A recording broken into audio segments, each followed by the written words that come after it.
So today we're going to be talking about the traumatized family system and the effect this has on sibling relationships.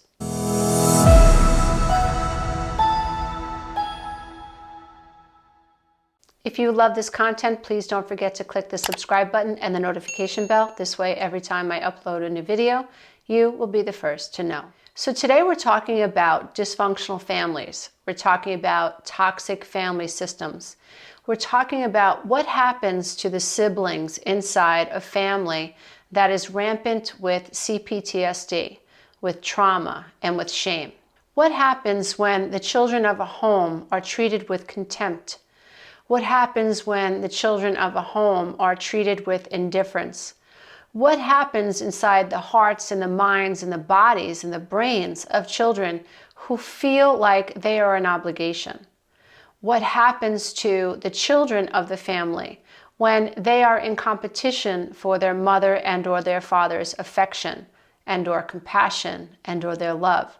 What happens in a family system when the family is scapegoating a child? When the parents are bullying a child? What happens to the siblings in these relationships? If you grew up in a toxic family system, chances are you may, or very likely, struggle with your sibling relationships. This is not uncommon.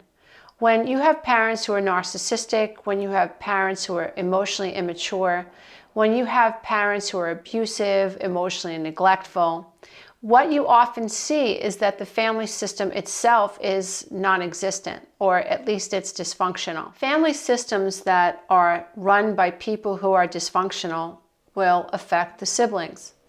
Children who are raised to feel like they are an obligation, or they are raised to feel like their parents see no value in them, this deeply wounds an individual child. When we have children, more than one sibling in a traumatized family system, what you can see is scapegoating. What you can see is triangulation. What you can see is a narcissistic mom pitting her children against one another. A narcissistic mom, for instance, will figure out what child will listen to her, what child will succumb to guilt trips, what child will allow her to create narcissistic supply out of their children. You will see children sometimes who will rebel, children who recognize that this is an unjust family system. And oftentimes the children who will speak out are the children who are treated as the scapegoat. When there is triangulation in a family system and the parents are triangulating the children against one another, what ends up happening is you see more and more sibling rivalry. In my own experience, very early on, I always felt that my mother had nothing but contempt for me. When I looked into my mother's eyes, I felt disgust. I felt like I was more than just an obligation. I was just in the way. I did not feel like my mother loved me. And it felt odd to even feel that because I knew that it was wrong. I knew that I should feel loved by my mother, but I didn't. And when I expressed this to my father when I was about 7 years old, he tapped me on my forearm and he told me to never say that again, which I never did. When you grow up in a family where you're experiencing emotional neglect and you feel similar to how I feel or felt that your family or your parents felt disdain for you or contempt for you, you don't have the ability to recognize that the problem is not you, that the problem has something to do with your parents. They are dysfunctional, they are toxic, they're emotionally immature, or they're struggling with their own childhood abandonment issues, their own childhood trauma. A child doesn't have the ability or the cognitive ability to recognize it's not them. What happens inside the child is the child must figure out how to make the situation that they're in less frightening. And so what a child does is a child assumes that the reason that they are unlovable is because they are unlovable. They're not enough. They're not good enough. They're doing something wrong. There's something about them that is inappropriate. In my case, as silly as it sounds, by the time I was 7, I believed it was because I had green eyes.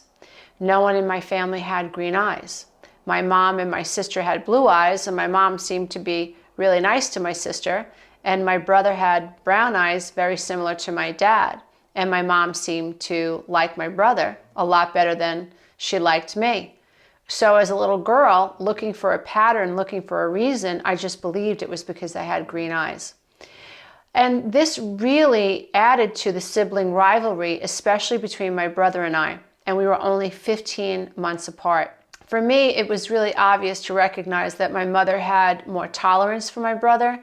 She had much more love for my sister. It was easy for her to say that she loved my sister. I don't ever remember my mother telling anyone that she loved me.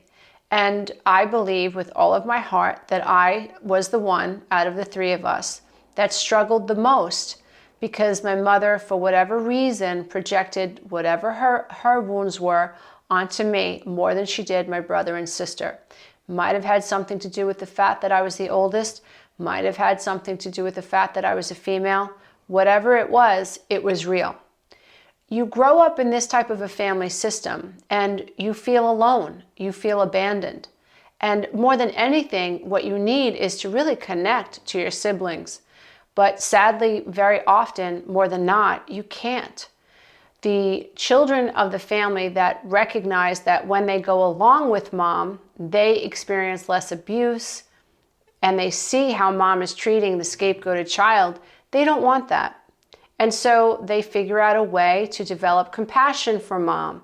They figure out a way to take care of mom or take care of dad. They figure out a way to meet the needs of the demanding parent, the dysfunctional parent. And all the child's trying to do is gain a connection. When this happens and there are siblings and you have a child who is unable to figure out how to please mom, this child is left out in the cold, literally left out in the cold. And it creates issues within the family. It creates issues within the siblings. As a matter of fact, Peter Walker calls this pathological sibling rivalry. And I'd like to read you a little bit about what he says from his book. If you don't have a copy of Peter Walker's book, I highly suggest that you get a hold of it.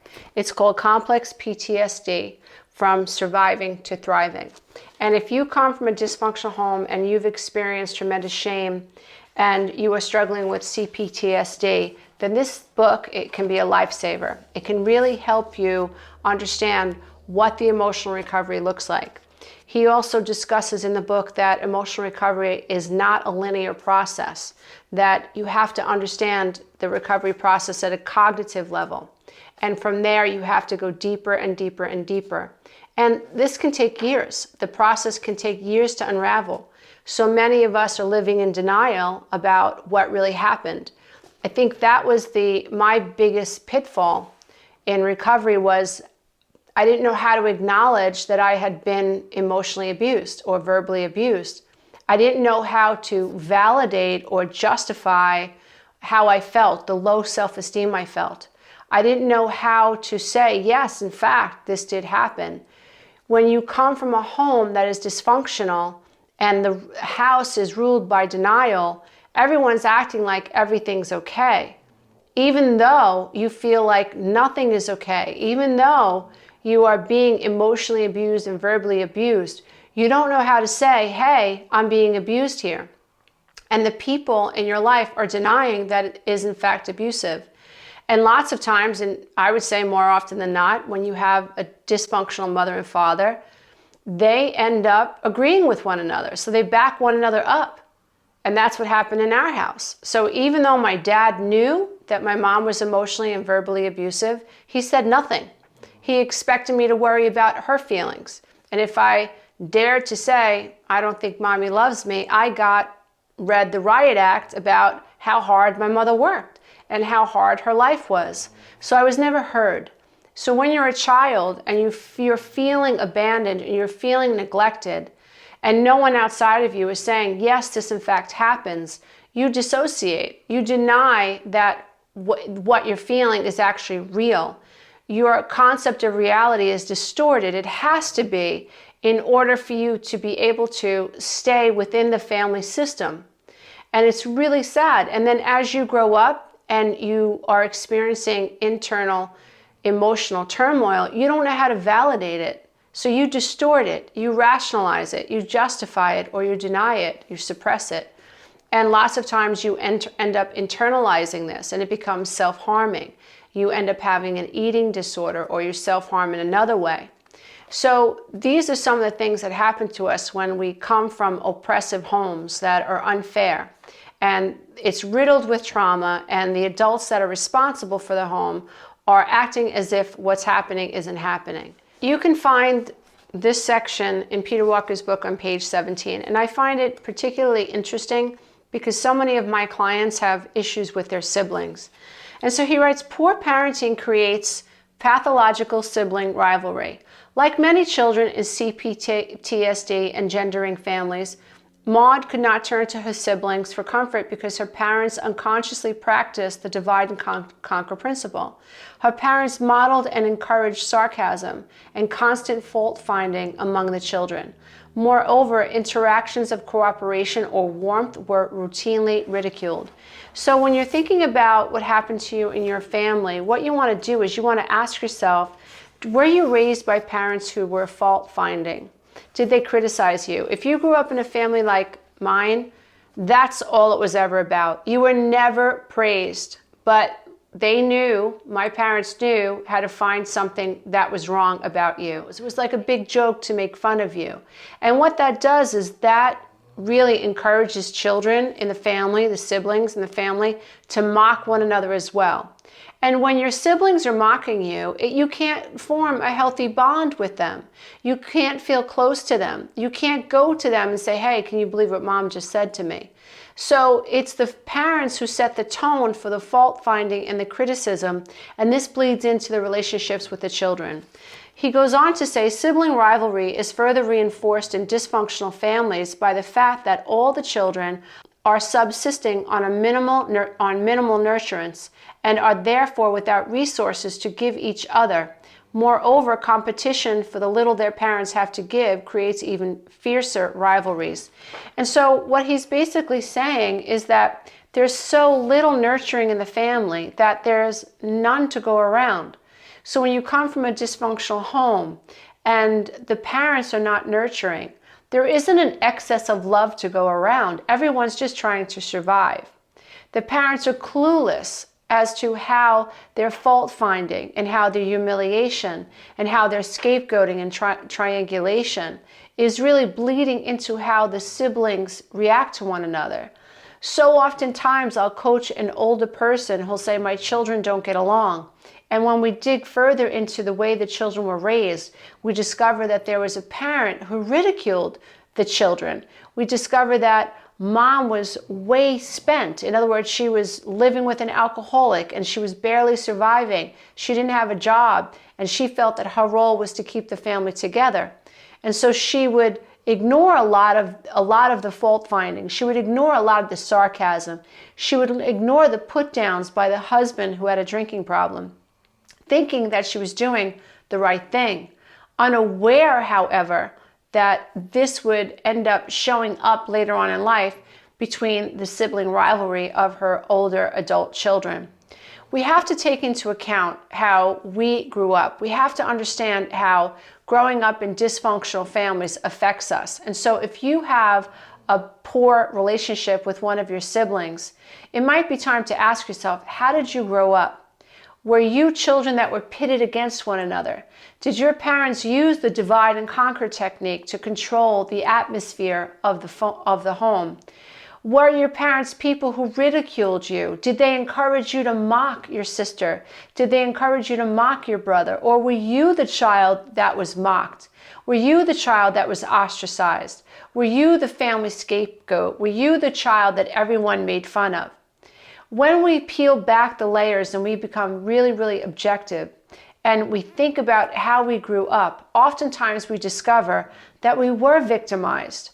And this could be a really great stumbling block for someone when you grow up in a home like this and you've been infused with the idea that this is normal.